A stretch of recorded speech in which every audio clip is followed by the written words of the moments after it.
Welcome back. We're still playing the case of, well, basically a ruby necklace has been stolen. I don't remember the name of the case, but let us continue. I was up there when I heard a door close. Someone in a big black cape had just come out of Mrs. Harper's room. I saw him or her from behind. In one hand I saw a flash of red, like a ruby. Well, Nancy, what did you do then? I went downstairs and told Mrs. Harper. She went upstairs and discovered her necklace was missing.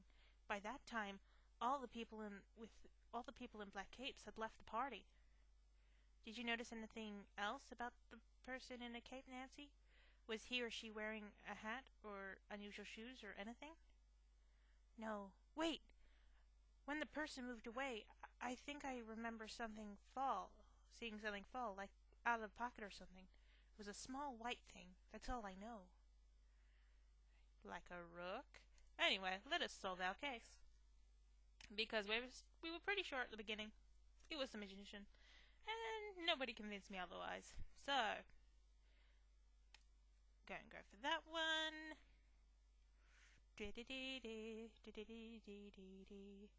And go for that one. And go for that one. Go for that one. And go for that one. Now choose the person that you think stole Mrs. Harper's necklace. Come here, Mr. Rook. Mr. Rook. Yes, Mr. Rook was the jewel thief in the black cape, and you can prove it. Let's check the evidence. We've had a lucky break in this case. A witness saw the thief. Nancy saw a person in a black cape take the ruby necklace. Unfortunately, since she saw the thief from behind, she could only see the cape, not who the thief was. Since Chief Barnes was out of town, Sergeant Nails was in charge, and he tried his best to do a good investigation, but he overlooked a few things. When we searched for clues, he only found Mrs. Harper's room. He only searched Mrs. Harper's room. He didn't look out in the hall. We did, and we found a chess piece. Nancy told us it was dropped by the thief. When Sergeant Nails and Mrs. Harper put together a list of suspects, they only thought about guests. They forgot to include the magician who performed at the party. When we walked, we didn't walk to Nina Hernandez. When we talked to Nina Hernandez, we learned some interesting things about her new friend, the magician. Things all matched up with what we knew about the jewel thief. He wore gloves. He made chess pieces disappear by hiding them in his clothing. And he had a big black cape.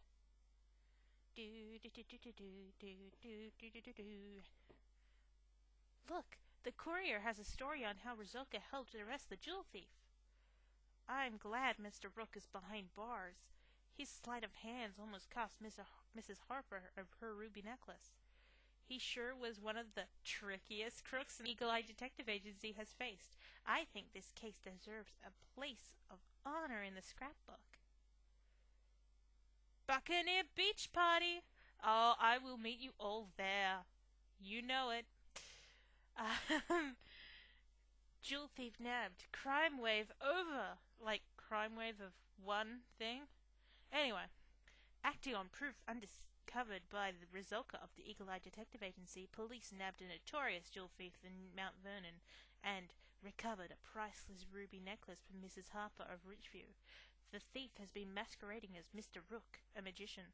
The costumes at Mrs. Harper's masquerade party at first cloaked the thief's identity, fellow Detective Jennifer Eagle said.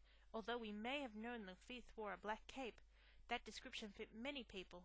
Resulka used ingenuity to eliminate suspects and turned up new evidence to implicate Mr. Rook.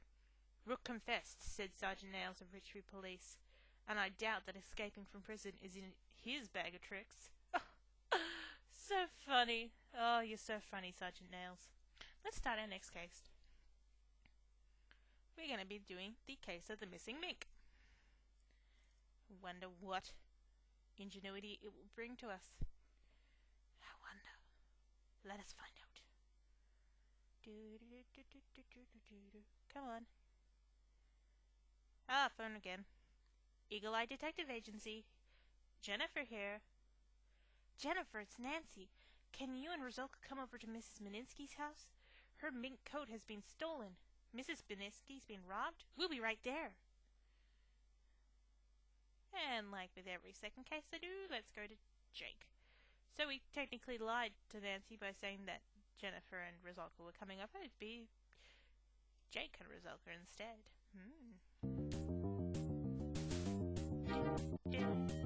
You shouldn't stay all inside the house, Jake. Mrs. Minsky's gonna kill you. And it's right over the fence from the Eagle Eye Detective Agency. You had to, ride. You could have just walked. Mrs. Minsky's our next door neighbor. I hope we can get her mink back for her. I'm so upset. I've been out of town this week and I wasn't planning to come back. I wasn't planning to return for 2 more days. I got home. I got a little tired, so I came home today instead, and my mink coat was gone. I always left it on the coat rack in the front hall, but as you can see, it just isn't there. Could a burglar have broken in while I was gone? Oh, it's just awful to think about. Melinda Juice was kind enough to feed my cats while I was away. Fluffy and Puffy always hate being alone when I'm gone, so I left her my keys under the mat. Perhaps she noticed if any strangers were lurking about. I never really wear that coat anymore, because I read how they raise minks in cages. I don't approve of cruelty to animals, but it is worth a lot of money, and oh, the memories. I do want it back. Hey, kitty. Alright, Nancy, what do you say? Willie Barr and Mike Walker were playing baseball in the yard under the treehouse yesterday. I saw Mike climb the fence into Mrs. Minsky's yard at one point, but I didn't notice when he came back. Oh, that was quick. Oh, what's this? Mrs. Minsky's mink coat is missing from the coat rack in the front hall.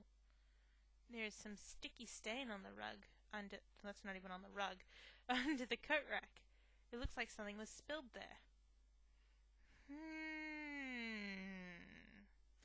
Oh, the dirty pictures I'm getting in my mind. But we're not going to go into that. Mrs. Minsky's bedroom is upstairs. She has a carved wooden jewelry box on top of her bureau. The jewelry box in Mrs. Minsky's bedroom contains a few rings, including one with a diamond. You also see a silver necklace and some earrings.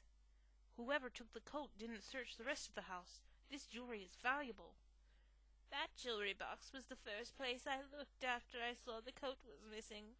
I was so relieved to find my diamond ring. It was my grandmother's.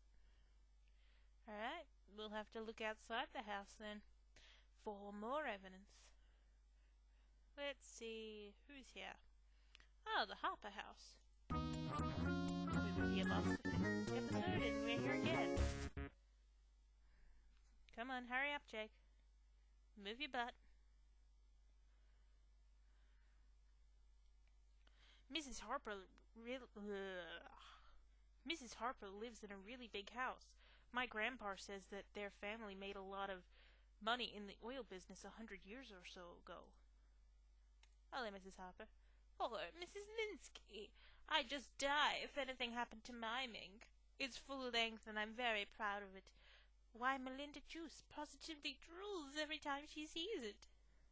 She's forever asking me to let her try it on. She just loves fur, but she's never owned a lovely fur coat like mine or Mrs. Minsky's. Those coats are awfully expensive. Of course, I'd never let Melinda borrow it. She's a dear, but she's so clumsy. Every time she comes over for tea, she manages to spill something. Most of Mrs. Harper's furniture looks old and expensive.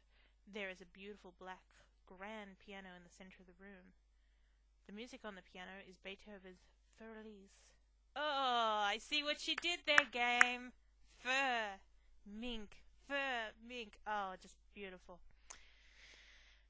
Well, I think that pretty much sums up who did it, but we do have to investigate the case fully. So, let us continue. If you didn't guess, it's Melinda Juice. Alright, who's at Taylor Park today? Actually, time to cut the video because we've just run out of time. We will be coming back to this case in the next video. Bye bye.